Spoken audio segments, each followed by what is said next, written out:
So I am fresh in from a work trip, and while I was away, some books showed up here at the house. But I also managed to pick up a couple of amazing comics while I was traveling in Arizona. If you are curious what is sitting here on my desk, you definitely want to stay tuned.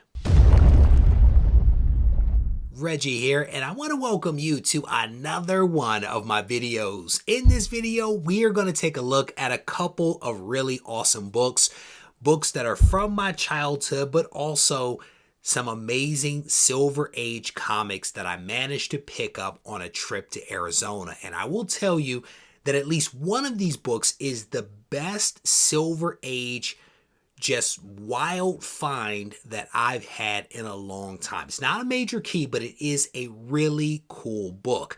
I want to start things off by showing you a couple of books that I picked up that just take me back to my childhood. Some of these aren't worth much money, but they are really cool books. And several of these also feed into a couple of projects that I'm working on in the background. So the very first book that I want to show you, it's a classic. It really is a 90s classic. This is Young Blood issue number 1. This is from my man, Rob Liefeld. Just a really cool book right here. I have so many copies of this book in the collection, but not a single 9.8 worthy candidate. So instead of trying to take shot on goal by sending those books in, I decided to just go ahead and pick up a 9.8 with white pages because it just made a whole lot more sense to do that. But a really cool book that again takes me right back to my childhood. The same can be said for this next book. Again, a book that I have lots of copies of. I have a second print, white cover. I think it's a newsstand. And then I have a couple of the gold covers and then several of just the regular cover A. I am, of course, talking about Wildcats issue number 1. And this one is from my man, Jim Lee. Again, just a fantastic book. I went back and reread some of these stories from the beginning. Not necessarily the best writing, but definitely some good artwork in my opinion, and it made me feel very nostalgic. The very last book that I'll show you from this little project here is Cyberforce.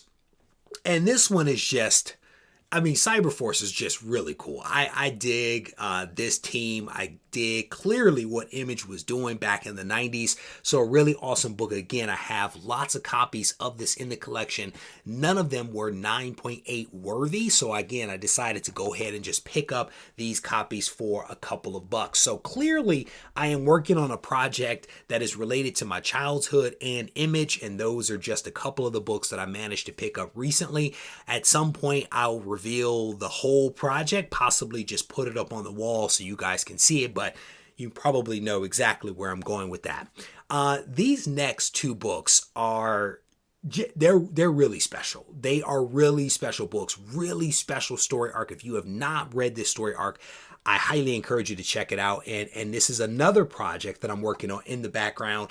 This is Adam, Legend of the Blue Marvel issue number 3. And again, just a classic book. This one came in 9.8. Again, I have a set of these in the collection, but not 9.8 worthy. I was able to pick this one up for a really good price, so it made sense to do it. I also, well, I'll tell you that in a second. The other one that I'll show you is issue number 2. Again, another 9.8 with white pages. I recently saw an issue 1 for probably the lowest price that I've seen in quite some time.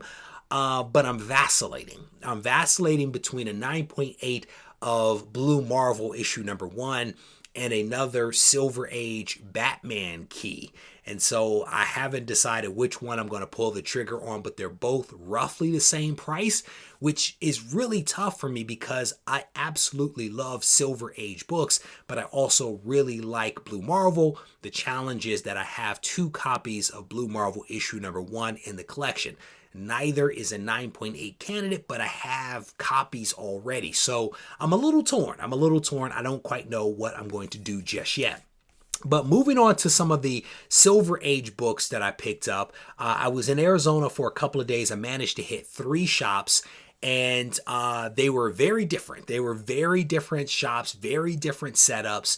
At least in two of them, I was welcomed as just a regular person, enjoyed my time in those shops. One, not so much. So clearly I will not be back to that shop. But the very first book that I'll show you is Fantastic Four issue number 36. And this is the first team appearance of the Frightful Four. It is also the first appearance of Medusa. And so just a really cool book right here. I've never seen this book in the wild.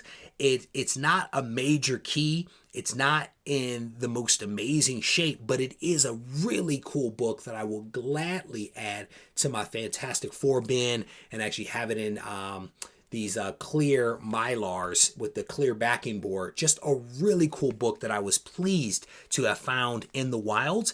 It's been a while since I actually went hunting and found really good books, or books that I felt that I wanted to add to the collection. It's been a long time since that happened, probably since I left California. So it's been a while for that one. This next book is the book that I was speaking of at the top of the video. This is potentially one of the nicest Silver Age books that I've seen in the wilds in a very, very long time. This is X-Men issue number 38, and this is the origin of the Blob. I have the Blob's first appearance, but I did not have his origin, and it is just a clean copy of this book. The pages are actually white. It blew me away as I opened the book up and kind of flipped through. Not only was the outside of this book extremely nice, but the inside of it was nice as well. I had to get this. I had to bring this book home just because of the overall shape that I found it in. Now, the other book that I picked up is one that I've had my eye on for quite some time. The price on this book was just ridiculous for a while because the character is associated with a show that was possibly going to come out, but they rearranged some things and now it may not happen. It's not in the best shape, but it is a really cool DC comic. This is Green Lantern issue number 59, the first appearance of Guy Gardner. Really cool book. This is a really cool book. It has a couple of tears down here at the bottom on the back and over here on this side, and then it has some definite creases. This book will benefit greatly from a clean and a press, and should be, again, a really nice book to add to the collection. I do not know if I'm going to get this one graded, or any of these for that matter. Not every book has to be graded, but it would make for a really nice book to put on the wall. So we'll see what happens. But just a really fantastic copy that I happened to find in the wild. So there you have it. Those are my projects / recent pickups. I want to thank you all for taking the time to watch this video. And if you haven't yet subscribed to the channel, I definitely want to encourage you to do so. And one other reminder that I want to give you is that if you are interested in elevating your comic book knowledge, and it doesn't matter whether you are new to the hobby, newly returning, or a seasoned veteran, I want to encourage you to check out Volume 2 of the Guide to Smart Comic Collecting. This is 88 pages of brand new content that is focused on the hobby of comic book collecting. It is available on my website, RegieCollects.com. As always, if you need to reach out to me, feel free to do so on Instagram at Regie Collects. Take care. This thing on? Mic check. I just want to make sure y'all can hear me clearly. Yo. Should you practice art, or should art be your practice? I had a question, so I asked it. Not to anyone specifically, but to my inner God, you know? The one that's gonna be a master, the one that's more than a rapper, the one that's an educator, the one that seeks enlightenment. He travels with concepts, he's got the mindset expansive. He understands that his time combined with travel and concepts makes his mind convex.